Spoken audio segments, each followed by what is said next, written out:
and Johnston disconsolate on the field, but they will get the salute of their supporters for a massive effort. But there was no cutting edge from the Catalan Dragons.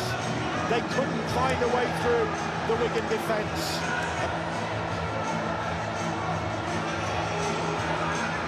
Just the one try in the game, scored by Liam Marshall.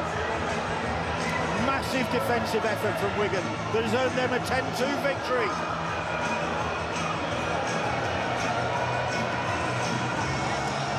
Thank you very much, Bill, Barry and Terry. The Wigan Warriors are the 2023 Betfred Super League champions. Phil Clark, Jamie Jones-Buchanan, Ryan Hall, a deserved victory for the Warriors after what they've done over 27 rounds in a semi-final against Hull KR and tonight on this field against the Catalan Dragons. Yeah, I'll agree with that. I think it was deserved. The second half performance was another level from Wigan, and I think the man who speared that, I'm going to start picking names out straight away. I'm going to go with Harry Smith. He managed that game perfectly. For what a young man he is, to manage a game just like that is fantastic, and I think he might be representing his nation in a couple of weeks' time. And he's been through a bit this season, all right. He's had some difficulties with the boot. He was flawless in the semi-final and again today. A defensive masterclass to shut the game out and to stifle any Catalan Dragons comeback. The unstoppable force managed to move the immovable objects. That's what they had to throw at Catalan. Everything, including the kitchen sink. But look at Catalan, the way they defended, some of the try-saving tackles from the likes of Tom Johnson. But we know Wigan are ruthless, they persevere. I think Harry Smith is a picture of that perseverance within his career. And that is ultimately what's got them this grand final win, their character, their tenacity, and absolutely deserve it. There's a phrase we've heard many times, be comfortable, being uncomfortable. Wigan were that today. I mean, I think the Dragons can have no regrets because they tried their hardest. They did everything they possibly could. It was one of the better performances perhaps for the season. But I think we've just seen a Wigan team who were, you know, the improvement from the early start of the season to what we've seen in the last 10 games is remarkable. There has been one or two changes in personnel, but their improvement as a team, I think, is dramatic. It's worth revisiting that point. At Magic Weekend, these two sides met and the Catalan Dragons wiped the floor with the Wigan Warriors. Jay Field played in the halves that day, had a torrid time.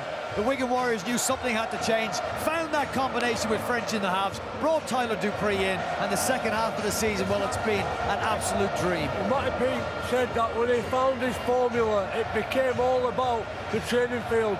And those combinations are what's developed over time, the last 10, 11, 12 weeks. And we've seen some of those players come to fruition, reach the best version of themselves.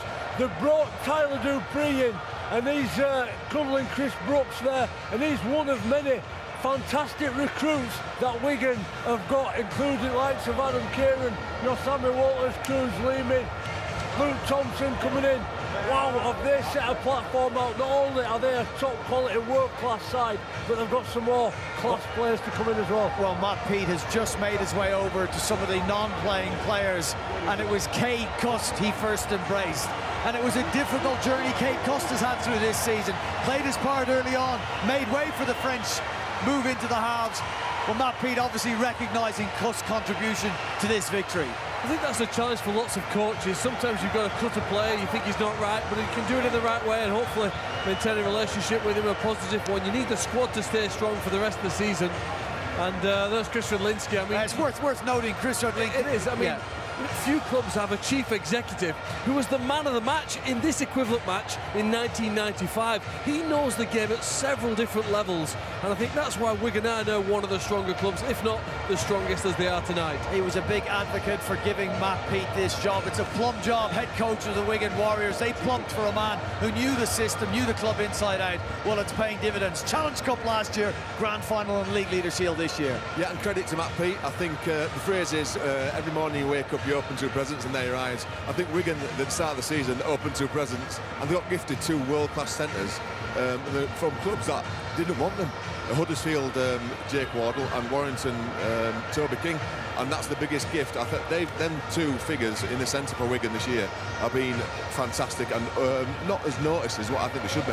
Okay, well, let's see if any of those have made the Harry Sunderland shortlist, and indeed the winner, because we can go pitchside to Jenna, who's done. There you go, Ryan Hall. Jenna Brooks is with the Harry Sunderland Player of the Match. Thank you very much, Brian. Jake Wardle, big games require big players. Today you are the big player. You are the Harry Sunderland Trophy winner. Congratulations. Yeah, cheers, thank you. To be honest, it could have got to any one of the boys out there. You know, really team effort. I'm just really proud. Yeah, real proud moment. It certainly seemed after the break that you came out and really moved the ball around. Was that the message at half-time? Yeah, obviously, Catalans are a really big side, so we needed to hang in there for that first 40 minutes, and then, yeah, in the second half, it was just about moving the ball and getting their big players moving. Tell us something about your team that we don't know. I don't really know, to be honest. You know, we're a group of mates who do anything for each other. You know, also times there where it got a bit scrappy, but yeah, the boys just dug deep and yeah, look out for one of each other. A word on your head coach, Matt Peat. In his first year in charge, he led the team to Challenge Cup glory. In his second year in charge, well, you are here, you are Super League champions. What makes him so good? I think he just gets the best out of his players. He understands each player individually. He's certainly helped me with my game, and I'm sure all the other boys can say the same. Jake Wardle, congratulations. You are the Harry Sunderland Trophy winner, and Wigan are Super League champions once again. Cheers, thank you. You will bring in your head coach now, Matty Peat. Matt Peat, congratulations. Wigan are champions again for the first time since 2018. Yeah, it feels good. It's been a long time coming. Myself and Rads particular, when we started talking about what we wanted to achieve over the next few years, a couple of years ago, and you know, we're building, and we've got a special group of players, special club from top to bottom. I'm so proud of everyone in the environment. There's a lot of people here with us today, a lot of people back at Robin Park, and everyone will share this victory tonight, I'm sure. You said this week that the reason you coach is because you're passionate about bringing a group of people together. I mean, that performance tonight was a pretty together performance. Would you agree? I would. I trust them. They work so hard. We're prepared. It's the players and the staff. You know, I'm so fortunate with the staff I've got around me. Sean and Tommy in particular, I'm blessed. And I'm just so grateful to be in this privileged position. And, you know, I think for Ian Lenigan and Chris Wayne, so many people have put trust in me over the years, and hopefully tonight we can celebrate together. I saw Sean Wayne have a word with you. What did he say? Just very good, very good. We talk all the time about this feeling. I've been very jealous of him for a long time because he's savoured it, and yeah, we have similar philosophies, and I'm made up that I could share this moment with him and Rads in particular.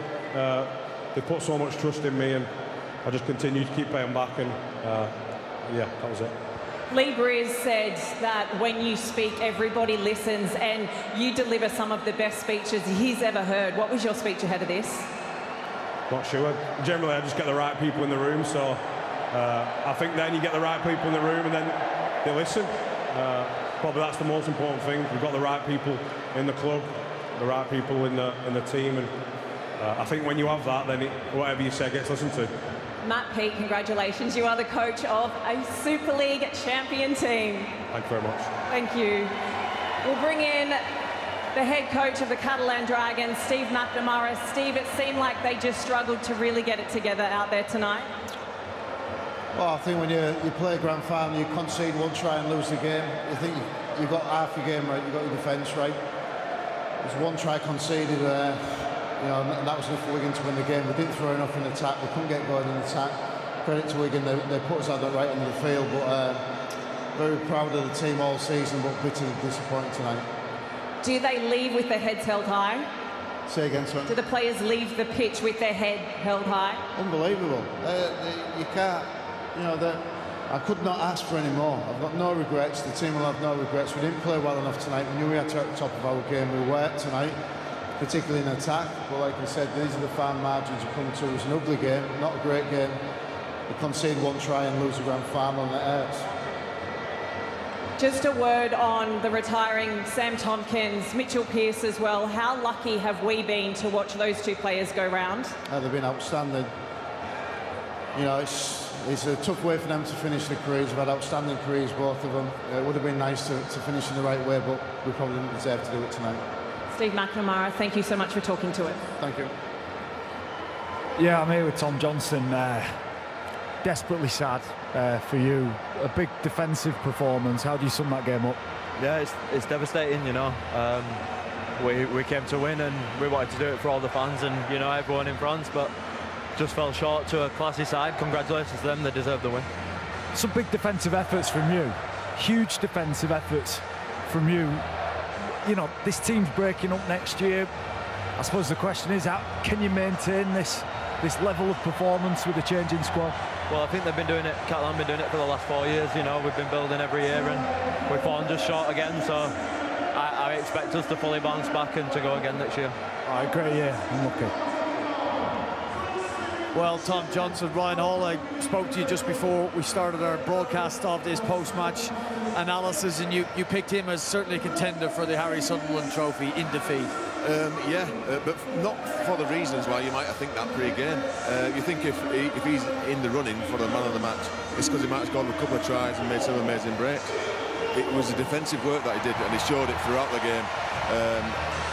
Like I said at half-time, it was a world-class effort, top-class effort from the winger, in anticipation to cover up for your teammates. Jake Wardle collecting his Harry Sunderland Trophy for player of the match in the game, Phil Clark. In the second half, particularly down that left edge with Jake Wardle, caused the Catalan Dragons no end of problems. Well, Ryan mentioned it before, didn't it? Matt Peet said to me at the very, very start of this year, before the season kicked off, that they've made the decision to bring in two, what they view, better quality centres that added a greater attacking threat, and over the course of the season, I'll add to the defence as well. I mean, they've both been great defenders. I think if you invest in quality in that position, you've got to hope that on the big night it provides a return, and it clearly has here.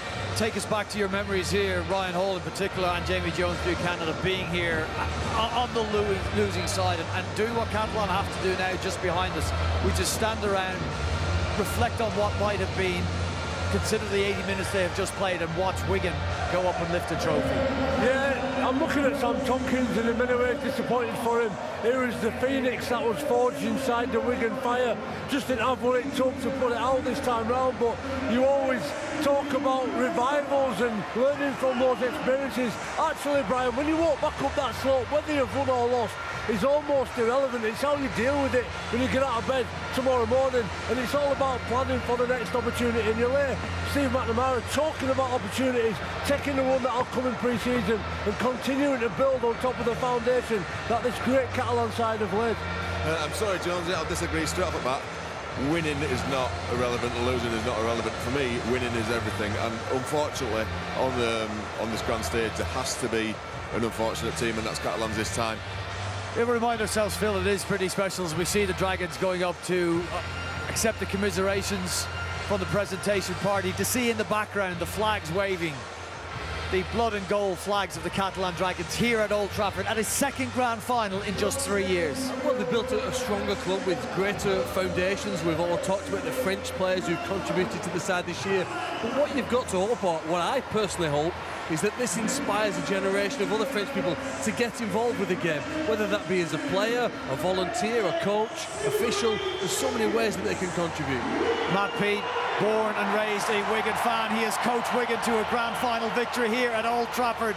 He will watch proudly on now as his players go and get the trophy. Let's get back to our commentary team for the trophy presentation. Terry O'Connor, Barry McDermott and Bill Arthur. The Wigan players now have their chance to take the acclaim of their supporters and collect their medals. Cade Ellis leading the way, and Liam Marshall, scorer of the game's only try. Somebody had to, and Marshall did just that. And Wigan, with their thousands of supporters populating the Stretford end. It has been a long night. It has been a long night, sir. But I think it might get longer still, with some celebrating to do.